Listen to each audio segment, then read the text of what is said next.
ಅದೇ ಈಗ shootings continuous ಆಗಿ ಇರಬೇಕಾದ್ರೆ ಶೂಟಿಂಗ್ ಮುಗಿಸ್ಕೊಂಡು ಮನೆಗೆ ಬಂದು ಓದಿರೋದು, ಇಲ್ಲಾಂದರೆ ಶೂಟಿಂಗ್ ಮಧ್ಯದಲ್ಲಿ ಗ್ಯಾಪ್ ಸಿಕ್ಕಿದಾಗಲೆಲ್ಲ ಓದ್ತಾ ಇದ್ದೆ. ಅದಕ್ಕಿಂತ ಹೆಚ್ಚಾಗಿ ಕನ್ಸಿಸ್ಟೆಂಟಾಗಿ ಅಟ್ಲೀಸ್ಟ್ ದಿನಕ್ಕೆ ಇಷ್ಟಾದರೂ ಓದಬೇಕು, ಇಷ್ಟು ಮುಗಿಸ್ಬೇಕು ಅನ್ನೋದಿತ್ತು. ಸೊ ಎವ್ರಿ ಡೇ ಟೈಮ್ ಸಿಕ್ಕಿದಾಗಲೆಲ್ಲ ಓದ್ತಿದ್ದೆ. ಅದು ಸ್ವಲ್ಪ ಹೆಲ್ಪ್ ಆಯಿತು. ಓಕೆ. ಸೊ ಕಂಟಿನ್ಯೂಸ್ ಆಗಿ ಶೂಟಿಂಗ್ ಇದ್ದಾಗೆಲ್ಲ ನೀವು ಬ್ರೇಕಲ್ಲಿ ಯಾವಾಗ ಬ್ರೇಕ್ ಸಿಗುತ್ತೋ ಅವಾಗೆಲ್ಲ ಓದ್ತಿದ್ರಿ ಅಂತ ಹೇಳಿದ್ರಿ. ಇನ್ನು ಬ್ರೇಕ್ ಇದ್ದಾಗ ಅಂದರೆ ಶೂಟಿಂಗ್ ಇಲ್ಲದೆ ಇರುವಾಗ ನಿಮ್ಮ ಸ್ಟಡಿ ಪ್ಲ್ಯಾನ್ ಹೇಗಿರ್ತಾ ಇತ್ತು? ಶೂಟಿಂಗ್ ಇಲ್ಲದೆ ಇರ್ಬೇಕಾದ್ರೆ ಅಂದರೆ ಬೆಳಗ್ಗೆ ಬೇಗ ಎದ್ದೇಳೋದು ಅದೆಲ್ಲ ಏನು ಮಾಡ್ತಾ ಇರಲಿಲ್ಲ. ಶೂಟಿಂಗ್ ಇಲ್ಲ ಅಂದರೆ ಆರಾಮಾಗಿ ಒಂದು 9:30 10 ಗಂಟೆಗೆ ಎದ್ದೇಳ್ತಿದ್ದೆ. ಫಸ್ಟ್ ನನ್ನ ಮೈಂಡ್ನ ಸೆಟ್ ಮಾಡಬೇಕು, ನಾನು ಓದಬೇಕು ಅಂತ. ಏನೋ ಸುಮ್ಮನೆ ಓದೋಣ ಅಂತ ಕೂತ್ಕೊಂಡ್ರೆ ತಲೆಗೆ ಏನೂ ಹೋಗ್ತಾ ಇರಲಿಲ್ಲ.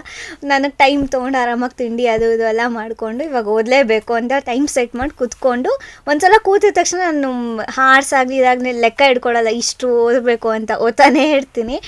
ಆಮೇಲೆ ಒಂದು ಅಟ್ಲೀಸ್ಟ್ ಶೂಟ್ ಇಲ್ದಾಗ ಒಂದು 5 to 6 hours ಅಟ್ಲೀಸ್ಟ್ ಕೂತಿರ್ತೀನಿ ಓದೋಕ್ಕೆ. ಅದು ಬಿಟ್ಟು ಮಧ್ಯದಲ್ಲಿ ಊಟ ತಿಂಡಿ ಸ್ವಲ್ಪ ಸ್ಕ್ರೋಲ್ ಮಾಡೋದು ಅದು ಇದು ಎಲ್ಲ ಮಾಡ್ತೀನಿ. ಶೂಟಿಂಗ್ ಇಲ್ಲ ಅಂದರೆ 5 hours ಕಂಪಲ್ಸರಿ ಓದ್ತೀನಿ. ಓಕೆ. ಸೊ ಈಗ PUC ಮುಗ್ದಿದೆ, ಯಾವ ಡಿಗ್ರಿಗೆ ಅಡ್ಮಿಷನ್ ಆಯಿತು, ಯಾವ ಕಾಲೇಜಲ್ಲಿ? BBA ಇನ್ ಬಿಸ್ನೆಸ್ ಅನಾಲಿಟಿಕ್ಸ್ ತೊಗೊಂಡೆ.